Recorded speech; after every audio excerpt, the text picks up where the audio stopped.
down, and Bo Nix stole the show. I mean, this was his best game so far as a Denver Bronco. He was absolutely lights out, completing 85% of his passes for over 300 yards, 4 touchdowns, no picks, took 1 sack, and had the second highest single game passer rating in the history of the Denver Broncos. Think about that. Now, passer rating is not my favorite stat. You know, it's a little bit skewed, a little bit too straightforward. It doesn't take in enough to account for me to make it the Bible. But like, when you say you have the second highest passer rating in the history of the Broncos, and they've all been shooting at the same basket for 60 years, and the only one that's higher was Peyton Manning in 2013, the Sheriff, in like a 52-20 beatdown of the Eagles, and it's the second straight week you're putting your name side by side with Peyton Manning. This is incredible. This is crazy. And guys, it's Bo Nix' 11th game in the NFL. All right, he still has a lot to go. He still has, how many games we got? 6 games left? 6 games left. 6 games left of his first year. And he's doing things like that. He's sitting down because they're blowing teams out. He's having almost a perfect passer rating, if you want to call it. He's doing great things, all right? And it's just the beginning. When he starts to get more weapons, when he starts to understand what Sean Payton really wants done, and he gets more comfortable, because as much as Bo Nix is out there and he looks comfortable and confident, he is still not comfortable and confident as he wants to be yet, until he finally gets the whole entire playbook down, right, and he has seen what he needs to see, from different defenses. That's when you become really scary as a quarterback, because it's like, I've seen it all.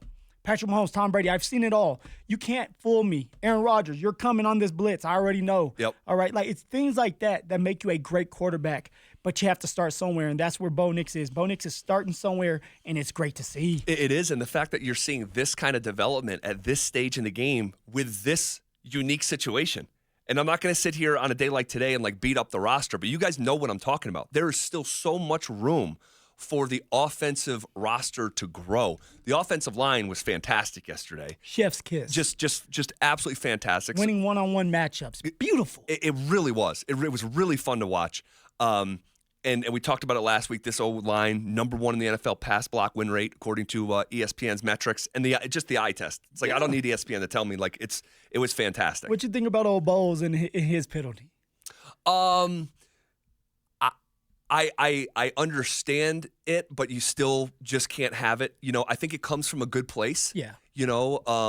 Remember we talked about Bose and him having people's backs. Yes. And that he's one of those guys that if you're going to a bar fight or into a bar fight with, yep, you want Bose to be there. It just shows that Bose cares about his players, his quarterback. Now, I agree with you. Yeah. There's a time and place for everything. You're moving down the field. You get a penalty. It messes the drive up. Yeah. But also, his intentions were good. His intentions were, hey, this is my quarterback, yeah, and you're not touching him. Shoot, I remember on draft night. It was 2017. He was picked 20th overall, 20 or 21st. And he said on draft night, he said, my job is to protect the quarterback, and I'll protect the quarterback like I protect my wife. And so yeah, oftentimes, and I had a buddy like this too, and I've mentioned him through the years, Rocco. It's like, dude, I know, if anything's going down, that dude is swinging, and he's asking questions later. It's going down. Now, would that bleed over into other stuff that could be impactful in a negative way? Yes. Yeah. But it's like, you want that guy in the foxhole with you. And I heard Dover say this, because it was at the game. He said McGlinchey went and found him on the sideline and got in his face. And so, again, I'm okay with that. That's holding each other accountable. Sure. Right? For McGlinchey, it's like, hey, look, we have to make sure that we are solid up front, and we can't be the reasons why we're losing games, because you go against the Kansas City Chiefs again, the Baltimore Ravens, you get a penalty like that, you get a 15-yard penalty, you're probably not scoring that drive. Yep. Right? It's just like the margin of error it's very small in the league. So I understand it, but I also understand Bose and what he's doing, and you're beating up on the Falcons. I would have done it too. Yeah. All right, and we still don't know Bowles' future. We talked about him last Tuesday or Wednesday, yeah, and what's next for Bowles, as he's an unrestricted free agent. It just teases the idea, going back to Bo in this offense. It just, when you see a performance like that, we have not seen a lot of 38-point performances here in the last 8 years, but it teases the idea that, hey, what does it actually look like? If it's like this game 11 for Bo with this a construct, I think the Broncos have a, in terms of personnel, not team total, and obviously that's the point on game day when I'm talking about like the running back room here.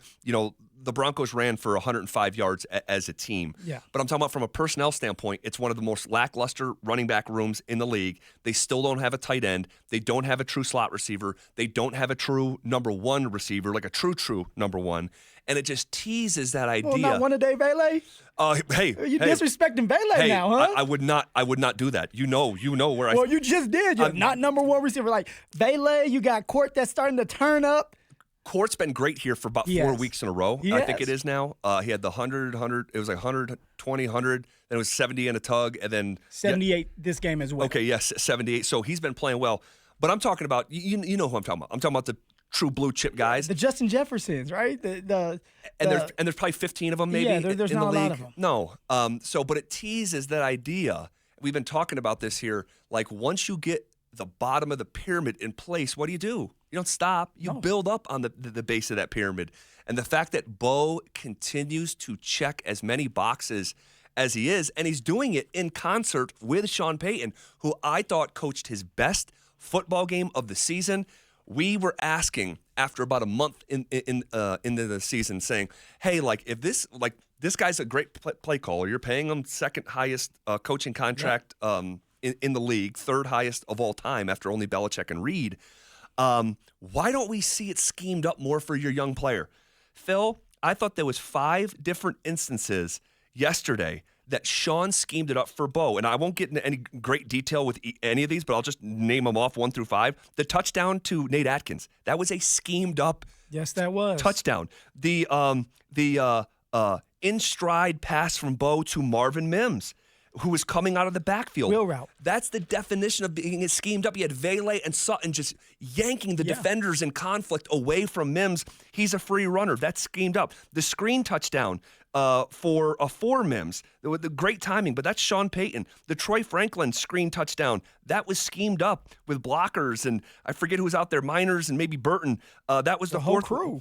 Then the Lil'Jordan touchdown on the play action boot game, he was running free. Yep. 5 different explosive plays where it's just free runners and it's free candy for your young quarterback, and he took advantage of it. Well, why is that? Because Sean was able to get some rhythm, right? Sean was able to move down the field, take some time, take some clock. All right, set plays up. Sean was able to run the ball enough. I mean, Sean, the Denver Broncos, Javonte and them were able to run the ball just enough to keep defenses honest to say, hey, we have to step up. And now if you do what Sean wants to do, which Drew Brees said, hey, under center play action. Yep. All right, which that was the case with the Lil'Jordan Humphrey touchdown is we set it up by running 4 yards, 5 yards, 3 yards, whatever it is. Get the defense to be honest. And then all of a sudden that play action, you have a receiver just butt naked, wide open. Yep. All right, for a touchdown. That's beautiful. That is scheming up plays, but it's about getting rhythm. And I think we're seeing that. And you're able to do that because you're able to convert on third downs. All right, you're one-a-day Vele. All right. This guy, man.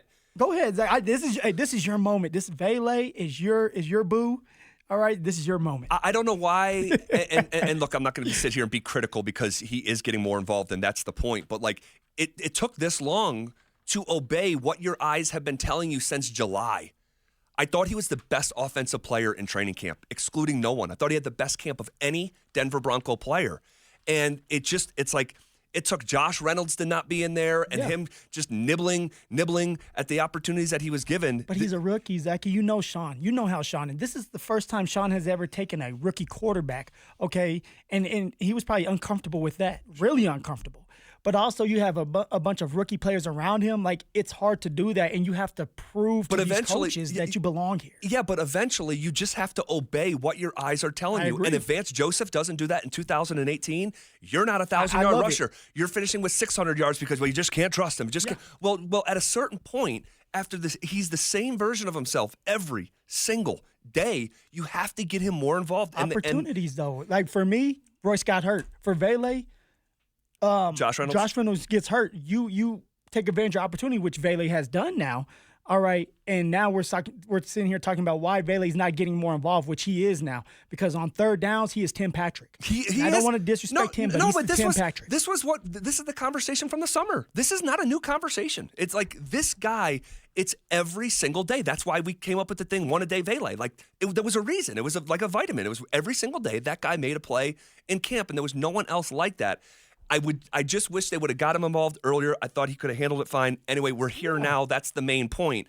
But the dude, and I don't know if you're joking around or not, but it's like, is he a number one? I don't know. He looks the part. His hands looks like he's got vice grips. He's not one of these body catchers. I love it right there. Dude, yes. When he goes out and catches the ball, it's like he's trying to squeeze the air out of it. I just love to see it, man. But Zach, not everybody has to be a number one. Like we keep saying we want to see a number one, but Vele is great in his role, just like Tim Patrick was great in his role. Now, imagine having Vele doing the things he's doing, Court doing the things he's doing, and we're talking about, hey, they're not number ones. You finally add a number one to go with them. Right. That's when things get scary. Now, I think people don't, Vele is a really, really good player, but Vele is 6'5", 210 pounds. I don't think people understand how tall and how big Vele is. All right, he is catching the ball with his hands and not with his body. That's important when you're on third downs. And guess what, Zach? Vele is fast. Vele ran a 4.47 at the combine. And I think that we tend to forget because Vele was a 7th-round draft pick and we weren't getting him involved early this season. But now Vele's starting to get the confidence. He's 26 years old, guys, like I just said. Just like Bo Nix is 24. He's mature. He understands. He's getting the separation. He is making plays on third downs. Bo Nix is starting to connect with Vele, just like he's connecting with Courtland Sutton. Yeah. All right, and for Bo Nix, it's impressive because now it's like, hey, I understand who I need to get the ball to and how to get the ball to him. Courtland Sutton's a 50-50 ball guy. I got to get it up to him. Vele, I can hit the middle of the field. All right, he's a rookie receiver, and he's willing to do whatever it takes to catch the ball. So Vele is getting a lot of the balls in the middle of the field, and he's making first downs. He's converting first downs, which is big for an offense. Yes. And now Sean can start getting his rhythm going, and then you have the schemed-up plays like Nate Atkins in the red zone. By the way, that was a 70-yard, 9-play, 70-yard drive, capped off with a beautiful touchdown to a tight end. Fantastic. Beautiful. Just absolutely freaking fantastic. And it's just incredibly exciting. It really is. Whatever opportunities, and I'm not going to get carried away, and he had a touchdown yesterday, but whatever opportunities Lil'Jordan has been getting, I'd like to see those go to Devon Vele. Lil J. His reliability rating is not very good. There's a lot of people down on Lil'Jordan. Well, I mean, because it feels like once a week. Yeah, you're right. Something happens where it's just, whether he fumbles, whether it's a drop pass. There was another one yesterday. Was there two, or was it just one? There was for sure one. For sure Might one. have been two. But it's like I tweeted this. I probably shouldn't have. But it's like if he's an Uber driver and he's coming to get me, I'm just going to start walking. And then he scores a touchdown. And then he scored a touchdown, which is fine. But in that league, it can't be, hey, you can do one good thing and one bad thing each and every Sunday. Eventually, you're going to have to do way more good to afford yourself the grace when you do the bad thing. But why is Lil'Jordan Humphrey up there right now? He was a practice squad player. Yeah, this is Sean's guy. It's just Sean's guy. It is, and Lil J's there because of injuries. Now, it's going to be interesting when some players come back. All right, do they cut Lil'Jordan and put him back on the practice squad? Do they keep him? Those are things that are getting ready to have to be talked about when Josh Reynolds comes back, if he does come back. I don't know what's going on with Josh and the whole situation. There's a lot going on there. Yeah. But I agree. Lil'Jordan, you've been on the practice squad. You've been elevated up. You do some good things. Yeah, it's not all bad. But when you do the bad things, all right, they're big time. All right, it can hurt a team when you're playing the Baltimore Ravens, when you're playing the Kansas City Chiefs, when you play the Bengals. You can't make the mistakes that Lil'Jordan has made and think that you're going to have a job the next day. Yeah. Well, Bo was fantastic.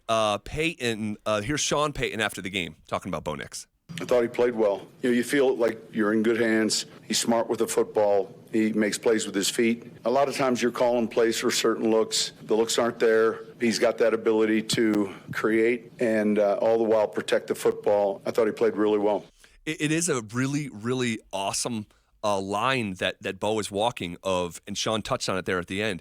He is creating with his legs opportunities for him to throw the ball, not just run.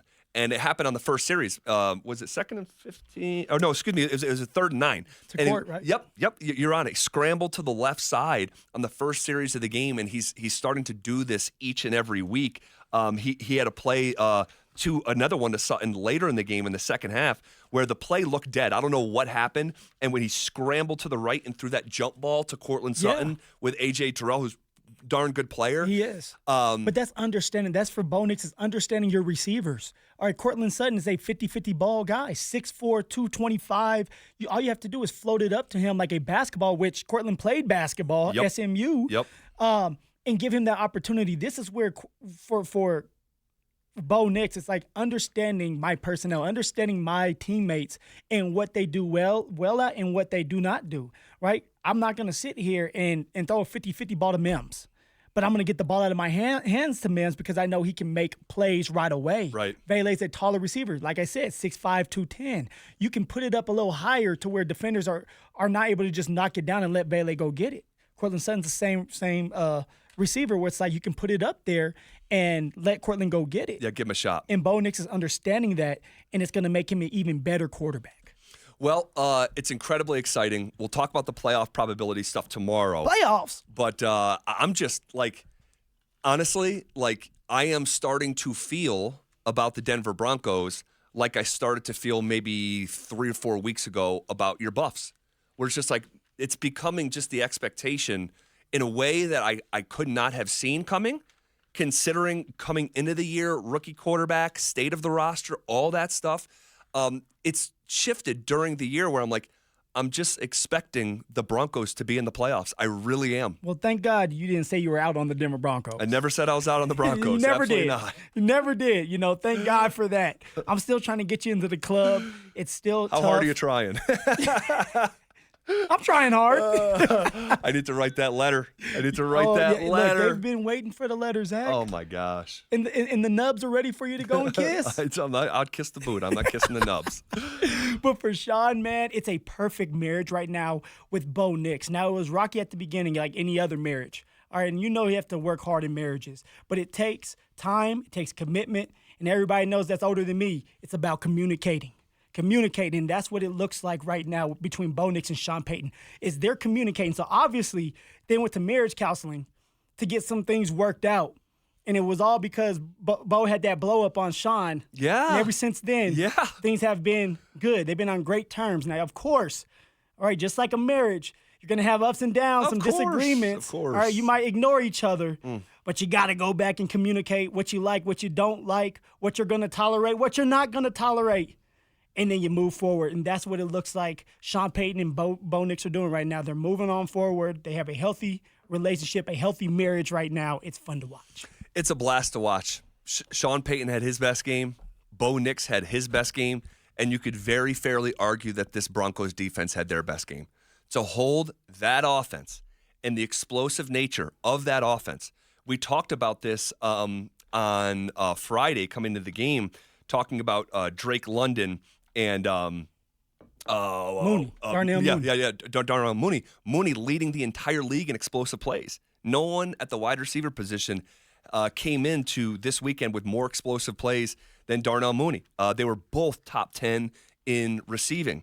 Bijan Robinson was coming off a game where I think it was 115 yards on the ground. He's held to 35, 2.9 yards per carry. No one in the Atlanta backfield had any play longer than 9 yards. That is bottling an offense up. And Sean Payton said after the game that everything that they do is predicated off getting Bijan Robinson going, and they just could never get it going. Yeah, they couldn't. And that defense is humming. And it's all about getting momentum, gaining momentum. But for a defense, when you see your offense put up points like Denver just did, all right, started fast, finished strong, it gives you motivation to go out there and do your job even better. Yeah. It gives you motivation to go out there and get a sack because you know when you get the ball back to the offense, they're going to score points, whether it's a touchdown or a field goal. But it does definitely start with the defense. Even with the Buffs, it's about defense. Even with the Denver Broncos, defense wins championships.